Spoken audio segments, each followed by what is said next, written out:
Hey guys, Sav here, back with another Fractal Friday, and today's Fractal Friday we're doing Cliffside.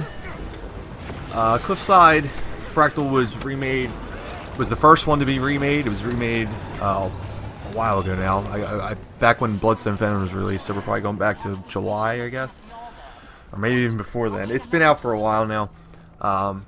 Unfortunately, it's the last remake that I'm showing you guys, but it was remade first. Just to recap a little bit right there, we had to clear that trash mob, and somebody in the party has to pick up the hammer and carry it up the scaffolding here to the first set of seals. The point of the hammer is to break the seals, and you have to charge the hammer in order to break the seals. In order to charge the hammer, you have to kill an enemy with the hammer, or at least get hits on an enemy that's getting killed. The hammer will put stacks of corruption on you. Up to 40 stacks of corruption, and I believe once it hits like in the upper 30s or even 40, it is lethal. It will kill you pretty much immediately. So you can see they put actually a little icon over your head to show you and your party like how many stacks of corruption that you have. And it can vary, like I said, yellow, you're pretty good. Orange, you need to start thinking about dropping it. Once it's red, you pretty much need to get rid of it, or you're in serious threat of dying. The second part right here, the first part was the trash mob. This second part here, again, it's just trash mobs. A lot of this Fractal is actually just killing trash mobs and then using the hammer to break the seal. One thing they added in the remake was displaced Fractal researchers, and there is one at the top of the this scaffolding here that we're going to right now. So you don't have to bring the hammer with you through this part. This part's fairly simple. Just don't walk into the blowing air, and if you don't do that, you will not fall. If you do walk into it, it will knock you down, and you'll have to start back at the bottom. Once you get to the top, there are, I believe, 4 chains to pull that you can pull, and it will shut the wind traps off, and your party will be able to get up safely. I always start in the back. I believe the back one is the top one, but I'm actually not even 100% sure. Just one word of note: if you are a necromancer doing that, you will kill your whatever alive minions that you have by pulling that chain. That's the displaced Fractal researcher. He will drop a hammer for you, so you can pick up the hammer and bring it up this set of scaffolding. And once you get up to the top of this scaffolding is the next encounter. The next encounter again is a trash mob and another seal that you'll have to break. However, this seal has some mechanics to it. There's these fire AoEs that will be around the seal. There's 3 different spots where this fire AoE will spawn. 2 of them will be spawned at almost all times, and 1 will be clear at almost all times. And it will rotate between the 3. This is probably the new pain in the ass part of the Fractal since the remake. It's especially on scale 82, which I'm doing right here, which I believe has random conditions. As much as I say I hate random conditions, I do random condition Fractals a lot. Anyway, so you may have to walk in the fire to use the hammer, and what that will do is it will just jack you up with conditions and can possibly down you pretty quick. Not to mention you're carrying the hammer, so you have to worry about the corruption and all that stuff too. And there's trash mobs that will spawn. Probably the best strategy here is to clear the initial trash mobs right about where we're standing right now, and wait for the first this first area to clear out of its fire area. Once it clears out, run in and start rotating with the AoE. I actually hit the seal there. As you see, I kind of had to get through the fire there to use the hammer. So that's what makes this part a little bit more difficult than usual. Now that it's clear here, it's safe to use the hammer, so I was able to get 2 good shots in right there. Be patient with this part, guys. It is a pain in the ass. Again, the scale in this video that I'm doing is scale 82, and the instabilities are afflicted, social awkwardness, and misconvergences. I've gone over my feelings for some of these instabilities many times. You guys know I absolutely hate afflicted, though it's not as bad as a Necro, I will say that. Social awkwardness is actually probably one of my favorites. I think it adds a little more. I think that's a good challenge to add. And misconvergences, I just think it's kind of fun. I don't have any problem with misconvergences. I don't believe it adds any artificial difficulty like Afflicted does. The other tier 4 fractal scale for Cliffside is 94. And for 94, the instabilities are Social Awkwardness again, Flux Bomb, and Adrenaline Rush. Again, I'd probably recommend 94, only because Afflicted is not in it. Yes, the difficulty scales and the enemies hit harder and they have more toughness in 94, you know, the higher fractals you go. But I think, especially if you're a Zerker composition, you might want to just avoid Afflicted, I think, and do 94. That's my recommendation. So we're on to the third set of seals here, and these are the arm seals. And this used to be the most difficult part of this fractal.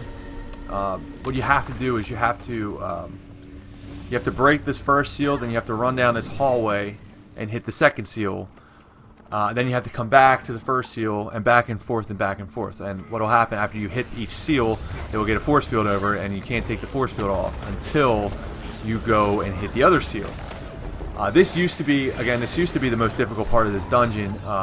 Back when they originally redid the fractals and added scales 51 through 100, basically what had happened for this part is they had scaled the toughness too high for the adds, and the seals just recharged their health way too fast. So what would happen is you would be trying to kill a bad guy to get a charge on the hammer, and it would take so long because of their toughness scale that you wouldn't be able to kill them before the arm seal, before the seals would regain their health, basically.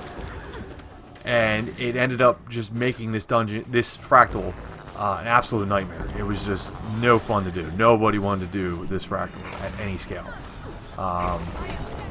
Fortunately, they fixed it since then, and have, once they remade the fractal and they lessened the amount of, or how quick the arm seals regain their health, and also the toughness scaling went down quite a bit. The enemies hit a bit harder than they used to, but I'll take that over the insane amount of toughness these ads had. They also had an instability back in the day called Boon Thieves, and I believe this applied to specifically the 50s, where they would actually steal your boons and get random boons, or they would convert your conditions into boons. I forget exactly how it worked, but they would basically get a whole bunch of boons on their own, and they would just get tons and tons and tons and tons of protection, and you wouldn't be able to damage them, and it was just absolutely freaking ridiculous. The 50 scales, the way the 50 scales used to work for Cliffside.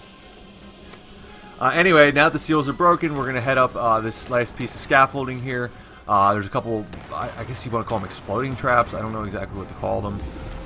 You don't want to, basically the best thing to do here is just be patient. As you see, I wasn't patient and I got knocked down. You kind of just want to wait for the first one to go off and then follow them up and just kind of take your time.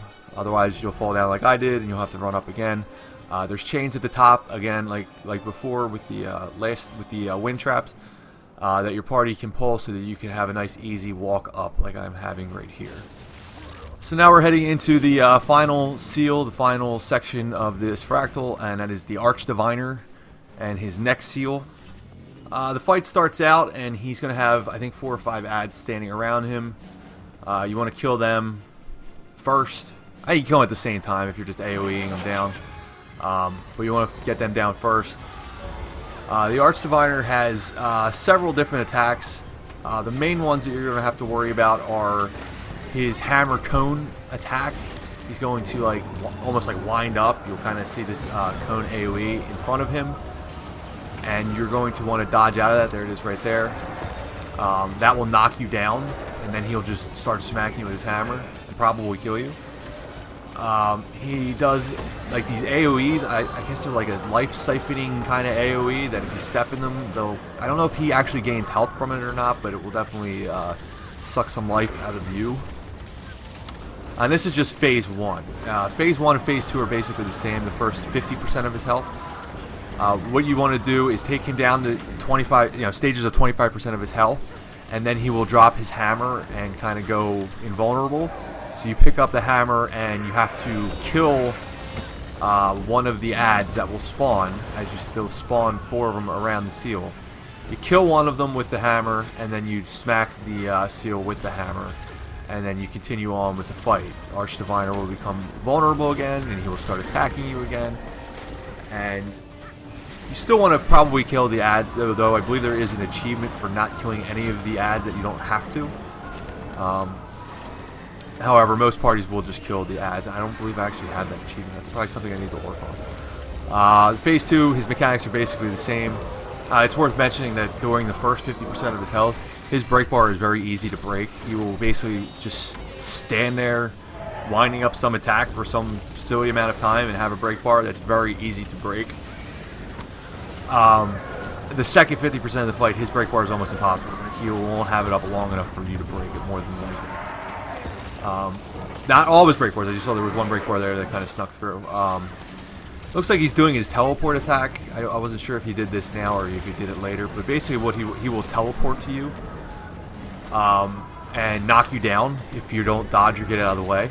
And if he knocks you down, he will then immediately do that hammer attack and probably kill you if you're knocked down. So you want to definitely watch for that. There is a bit of a tell for it. I believe he rushes and charges at you before he does it. So you kind of, and it will always teleport to the furthest away character. So if you're the closest one to him, you pretty much don't have to worry about that attack. So it's kind of a good idea to try to stay close to him, so that you don't have to worry about that attack. As you see, I was the furthest away from him there, and I actually was able to avoid it, but he did teleport to me, and I was able to get out of the way, probably without even realizing it, to be honest with you. During this phase, the second 50% of his health, really, so this phase and the next phase, he has permanent protection, so he's taking 33% less damage during these phases. He will also spawn an AoE, this big orange AoE circle, which looks like, I guess it has like hands coming up out of it. This will do, I believe, 2 things. If you stand it, it will hurt you, and it will also, if you stand it long enough, it will send you to a cage. The cages are off to the side, the north side, I believe, if I'm looking at the map correctly. The cages are off to the north side, and you'll have to attack the cage to get out of the cage, and then you will more than likely become the furthest away. So he will more than likely teleport to you as soon as you get out of the cage and knock you down if you're not paying attention. I believe also during this phase he will start spawning his bone minions. You just kind of want to AoE them down. They're not really anything to worry about, except this is scale 82 with the Afflicted. So they will put random connies on you. If you leave them alone for too long, they could possibly put a lot of connies. So in the final 25% of his health, he will go into his final phase, which is the legendary demon-looking stance, if you will, which is reminiscent of the Revenant's Malik's legendary demon stance. It's similar, it's not the same. He will lose his life siphoning wells that we saw earlier on in the battle during this phase, but he will gain permanent swiftness. He will also, I don't know if it's permanent or just on and off, he will gain projectile reflection. So if you're like using any kind of projectiles, like like short bow or long bow attacks or something like that, you will probably have a lot of them start coming back at you. So be very aware of that. You're definitely going to want to try to melee him as much as possible in this phase, though he moves around a lot because it seems like because he's swift, he has the permanent swiftness now. He just seems like he wants to teleport around a lot now. And that's pretty much the battle, guys. The final phase here, you have to break the seal one last time. You just have to kill one of the adds, get the charge with the hammer, and smash the seal, and that will be the end of the Fractal. That is the end of the video, guys. I hope you guys enjoyed it, and I hope it was helpful and you learned something today. See you guys next time.